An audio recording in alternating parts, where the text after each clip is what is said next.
안녕하세요. 포항 순수한 교회를 섬기고 있는 김문수 목사입니다. 우리는 지금 하나님의 뜻은 무엇인가 라는 주제로 진행되는 CTS 생명의 말씀 오병이어의 특강 세 번째 시간을 맞이했습니다. 이번 시간에는 하나님의 뜻과 사람의 선택이라는 주제로 여러분과 함께 말씀을 나누고자 합니다. 가만히 생각해 봅시다. 이 세상에는 과연 하나님의 뜻만 존재할까요? 그렇지는 않습니다. 하나님의 뜻이 있고요. 사람의 뜻도 있습니다. 그리고 마귀의 뜻도 있습니다. 하지만 결과적으로 최종적으로는 우리 주 하나님의 뜻이 반드시 승리한다. 이것이 성경적인 진리입니다. 그런데 만약 하나님의 뜻도 있고 사람의 뜻도 있는데 사람이 하나님의 뜻에 불순종하고 자기의 뜻만을 쫓아갈 때 과연 하나님의 뜻은 좌절되고 마는 것일까요? 성경은 사람이 하나님의 뜻에 불순종할지라도 모든 것을 주관하시고 계획하시고 이끌어 가시는 하나님께서는 사람들의 그런 실수나 약점, 반역 그런 것조차도 하나님께서 선하게 사용하셔서 모든 것이 합력하여 선을 이루도록 하신다고 성경이 기록하고 있습니다. 그래서 사람이 순종을 하게 되면 하나님의 뜻이 아주 형통하게 잘 이루어지겠죠. 사람이 불순종하더라도 하나님께서 작정하시고 계획한 것은 그분께서 반드시 이루어 가십니다. 다만 손해보는 것은 불순종하는 그 사람이 손해를 봐요. 하나님께서는 어떻게 해서든지 그 사람을 목표하신 바대로 이끌어 가시는데 순종하면은 가는 길이 평탄할 것이요. 불순종하면은 하나님께 징계를 받고 많은 시행착오를 거친 후에 하나님의 길을 걷게 된다는 겁니다. 조금 구체적인 성경적인 사례를 몇 가지 들어보고자 합니다. 자, 야곱이라는 성경 인물이 있습니다. 많은 분들이 성경을 통해서 야곱이 얼마나 약삭 빠르고 또 얼마나 이해타산이 빠른 사람인지 다 알고 계실 겁니다. 그런데 이 야곱도 한 번은 속아 넘어간 적이 있습니다. 외삼촌 집에서 양을 치는 일을 하면서 생활하고 있는데 외삼촌의 딸 라헬이 마음에 들어서 그녀에게 청혼을 하려고 하는데 라헬을 위해서 7년 동안이나 아무런 품삯도 받지 않고 열심히 일했습니다. 신부감을 얻기 위해서. 드디어 약속한 그날이 되어서 이제는 아내를 맞이하게 되었어요.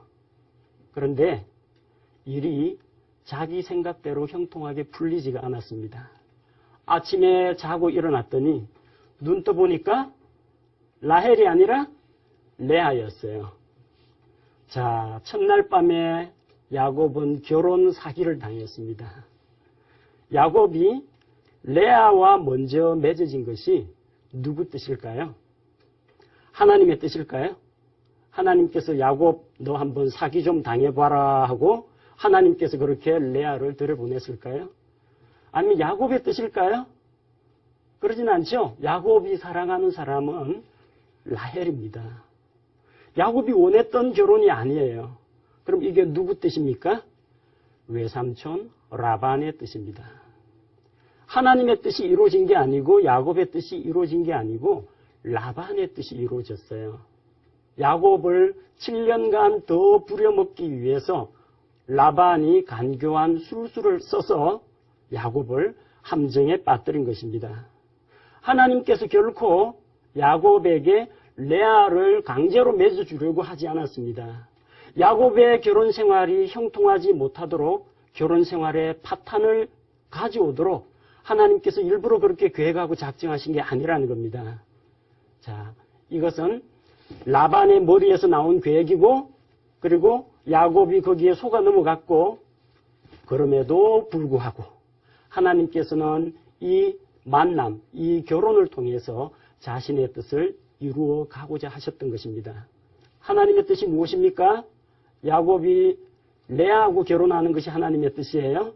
아니면 야곱이 라헬과 결혼하는 것이 하나님의 뜻이에요? 하나님의 관심은 아브라함과 이삭과 야곱을 통해서 믿음의 백성, 이스라엘 민족을 크게 일으키시는데 관심이 있었지, 야곱이 레아하고 결혼하든지 라헬이 하고 결혼을 하든지 어쨌든 그것은 야곱의 선택에 달린 문제이지 하나님께서 강제로 너는 어느 자매와 결혼하라 이렇게 강제적으로 정해주진 않으셨다는 겁니다. 아침에 자고 일어나니까 레아예요. 이때 하나님의 뜻은 진행이 되고 있지만 야곱은 선택을 해야 했습니다. 어떻게 할까요? 이 결혼 무효하고 레아를 쫓아내야 할까요? 레아를 쫓아낸다면 이혼을 말하는데 성경에서 하나님께서 둘이 한 몸이기 때문에 나눌 수 없다고 하셨습니다. 그러니까 레아와 이혼을 하는 것은 하나님의 뜻이 아닙니다. 자, 그렇다면 레아도 본부인으로 맞아들이고 라헬도 한 명 더 아내로 맞아들이는 것은 어떨까요? 하지만 창세기 2장에서 하나님께서 만드신 결혼 제도는 한 남자와 한 여자의 결혼, 일부 일처제를 성경에서 가르쳤습니다. 그러니까 일부 다처제는 하나님의 계획과 하나님의 뜻이 아니라는 겁니다. 자, 이 가운데에서 야곱은 정상적인 선택을 하자면 자기 아내 레아를 버리지 말고 레아 하나만을 자기 평생의 반려자로 삼고 레아와 결혼 생활을 하는 것이 옳았습니다.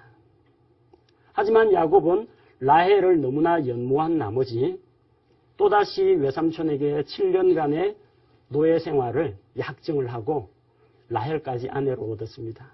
더 나아가서 이 두 자매 사이에서 아들을 낳기 경쟁이 벌어지니까 각자가 자기의 몸종 빌하와 실바까지도 남편에게 바치고 아내로 삼도록 했습니다. 그래서 아내가 4명이 되어버렸어요. 일부 다처제는 하나님의 뜻이 아닙니다. 야곱이 선택한 거예요. 하나님께서 레아 한 사람만 있다고 해서 이스라엘 12지파 못 만드실 것 같습니까? 하나님께서 레아를 통해서 처음에 4아들을 주셨고 다음에 2아들을 주셨고 6아들을 주셨어요. 조금 더 시간이 흐르면 얼마든지 이스라엘 12지파 만드실 수 있습니다. 하나님께서 12지파 만들기 위해서 아내를 4식이나 강제로 야곱에게 떠안긴 것이 아닙니다. 그것은 야곱의 선택이었고 하나님께서 제정하신 일부 일처제의 원리에 불순종하고 자기 욕심을 따라서 일부 다처제를 선택한 것입니다. 야곱이 일부 일처제를 하건 일부 다처제를 하건 레아와 결혼하건 라헬과 결혼하건 그를 통해서 믿음의 백성을 일으키신다는 하나님의 계획은 전혀 좌절되지 않습니다.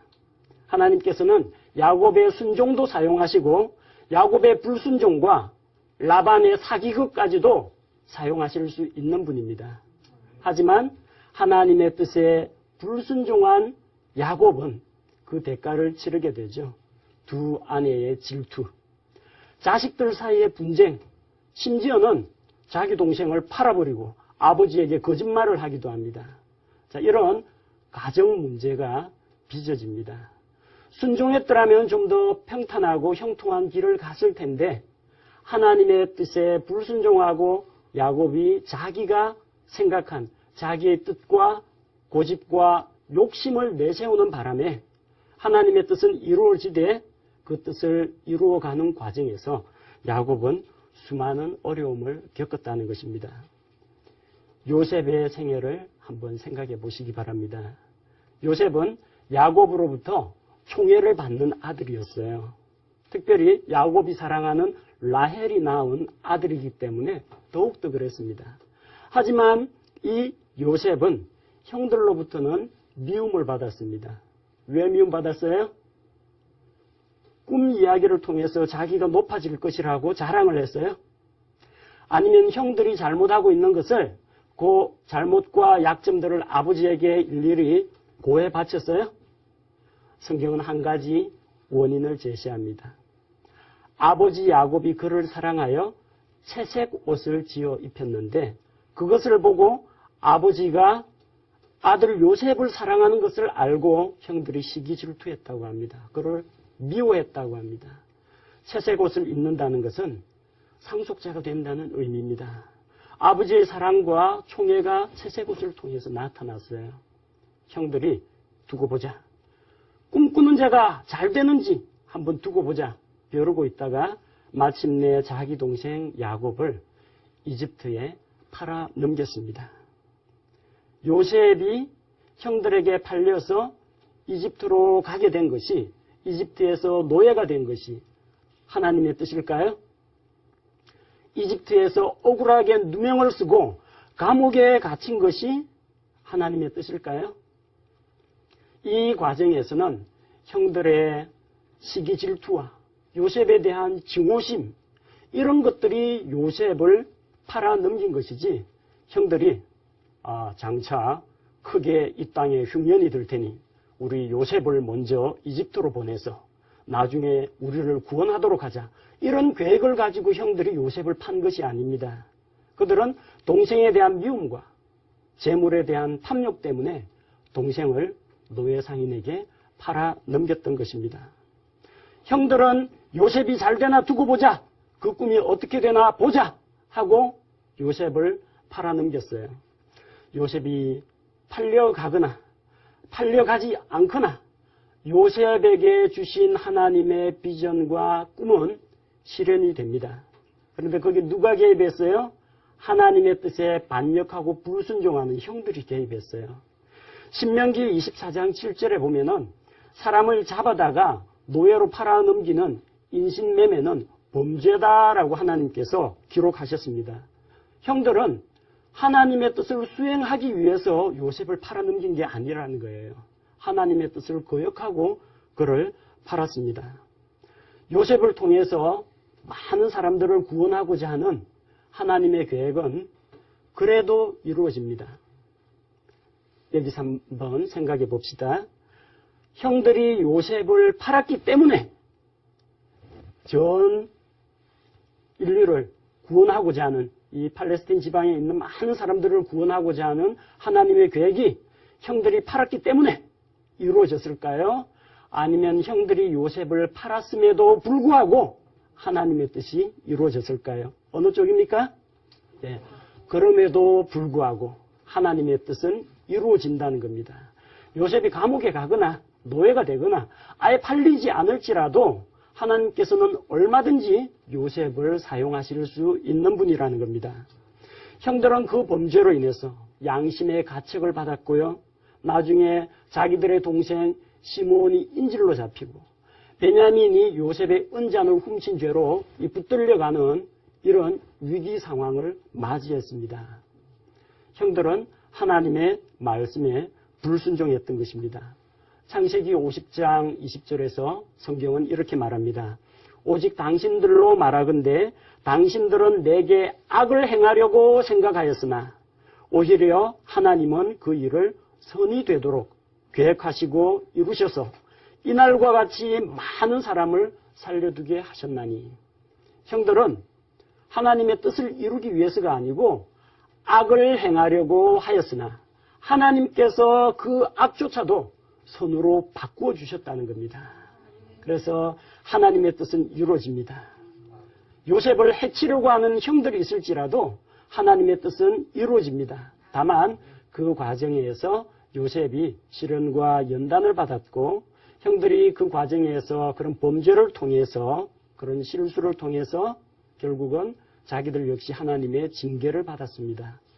편하게 갈 수 있는 길을 놔두고 불순종할 때 이런 어려움이 닥친다는 겁니다. 모세의 인생 여정 그야말로 파란만장합니다. 모세의 인생 여정은 크게 세 부분으로 나눠집니다. 처음 40년간 모세는 이집트 왕궁에서 자랐습니다. 이집트의 왕자로서 이제 부족할 것이 없이 자랐어요. 나는 뭔가 할 수 있는 사람이야, 이런 자신감도 얻었을 겁니다. 하지만 그가 이집트 노예 감독관을 죽이고 살인자가 되어서 미디안 광야로 도망갔을 때 그는 40년간 양치기 생활을 하면서 광야 생활을 했습니다.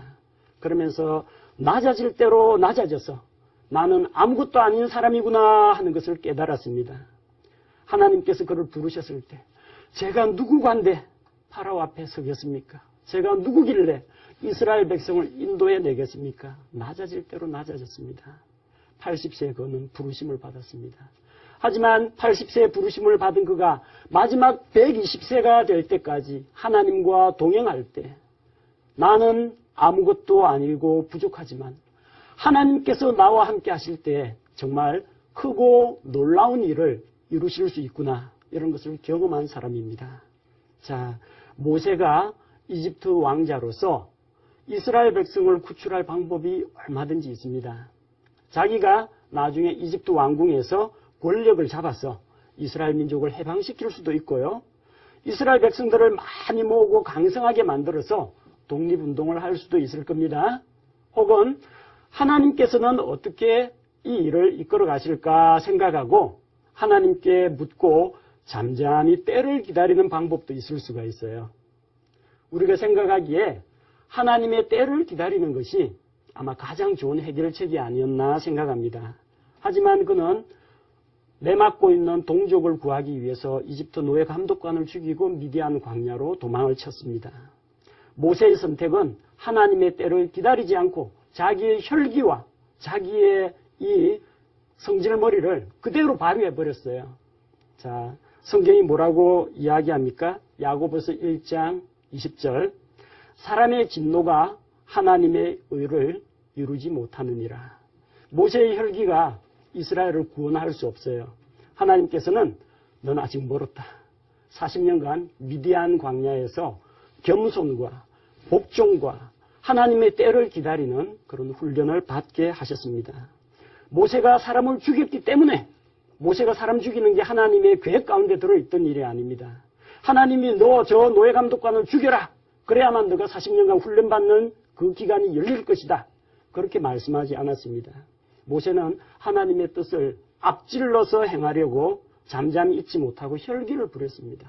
하지만 그 모세의 혈기조차도 하나님께서 사용하실 수 있다는 것입니다.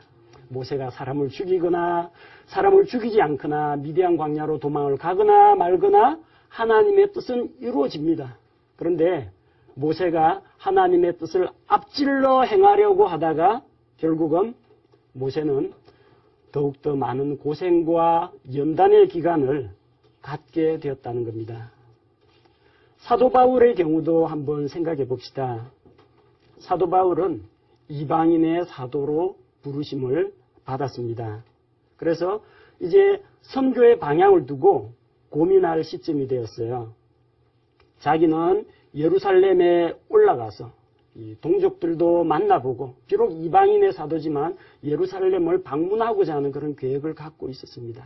왜? 동족들에 대한 뜨거운 열정을 가진 사람이기 때문에 나 자신이 예수 그리스도에게서 끊어진다고 할지라도 내 동족들의 구원을 위해서 정말 그런 뜨거운 열정을 가진 사람이었어요.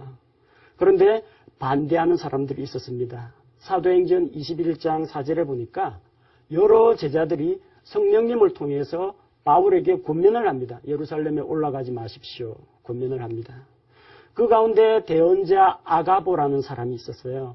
대언자 아가보가 만약 당신이 올라가면 유대인들이 당신을 결박해서 이방인들에게로 넘겨주게 될 겁니다. 그러니까 올라가지 말라고 권면을 했습니다. 사도 바울은 어떤 길을 택했습니까? 예루살렘에 올라가는 길을 택했습니다. 왜? 나는 주 예수님을 위해 결박 중이야. 결박받을 뿐만 아니라 내 생명까지도 내어놓을 수 있다. 난 죽는 것도 각오했다. 그래서 그는 예루살렘에 올라갔습니다. 올라가서 어떻게 됩니까?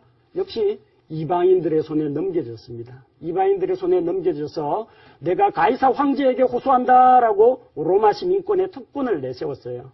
황제에게 내가 직접 신문 받기를 원한다. 그래서 그는 로마로 호송이 됩니다. 로마의 사도 바울을 통해서 복음이 전파가 됩니다. 자, 그러면은 그때 사도 바울이 예루살렘에 올라가는 것이 하나님의 뜻일까요? 아니면 올라가지 않는 것이 하나님의 뜻일까요? 로마를 비롯해서 온 세계에 복음을 전파하기 위해서는 사도 바울이 결박될 것을 각오하고 예루살렘에 억지로 반드시 올라가야만 했을까요? 이미 아시겠지만 사도 바울이 예루살렘에 올라가거나 예루살렘에 올라가지 않거나 하나님께서는 그분의 뜻을 이루십니다.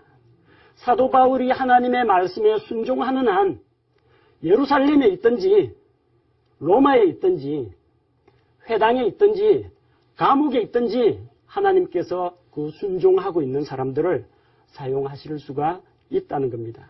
예루살렘에 안 올라가더라도 하나님께서는 사도 바울을 쓰실 수가 있습니다. 바울이 하나님께 순종하고 또한 그가 하나님께서 일을 하시는 곳에서 자기가 일을 할 때는 하나님의 쓰임을 받을 수가 있다는 것입니다. 그래서 사도 바울을 위해서 하나님께서 어떤 최적화된 인생 코스를 만들어 놓으시고 너는 언제 다메섹으로 올라가서 성도들을 핍박하는 일을 해야 되고 거기에서 예수님을 만나야 되고 그 다음에는 아라비아 광야로 가야 하고 그 다음에는 유대인 사도들을 만나야 하고 그 다음엔 반드시 예루살렘에 올라가서 결박되는 일이 있어야 하고 이걸 기계적으로 짜놓으신 게 아니라는 겁니다. 사도 바울은 로봇이 아닙니다. 하지만 인격체인 사도 바울이 하나님의 말씀에 순종할 때 하나님께서는 그가 어디에 있든지 어떤 신분에 있든지 그를 사용하실 수가 있다는 것입니다. 오늘 이 네 가지 사건, 곧 네 인물들의 공통점을 통해서 우리가 배우고자 하는 내용이 있습니다. 하나님께서는 이미 자신의 뜻을 보여줬습니다. 야곱에게 뭘 보여줬습니까? 일부일처제. 너 고집과 외모를 가지고 사람을 평가하고 판단하지 말고 내가 처음에 취한 아내를 기뻐하고 즐거워하라. 하지만 야곱은 불순종했습니다. 요셉의 형들, 요셉의 꿈을 비웃고 시기 질투하면서 과연 그를 통해서 하나님의 뜻이 이루어지나 두고 보자. 팔아버렸어요. 그래도 하나님의 뜻은 이루어집니다. 사람들이 고생하긴 했습니다만 모세의 경우 하나님의 때를 잠잠히 기다릴 때 하나님께서 얼마든지 그를 지도자로 불러 쓰실 수가 있어요. 하지만 젊은 혈기에 나는 이집트 왕자인데 내 동족을 내 손으로 구해내겠다.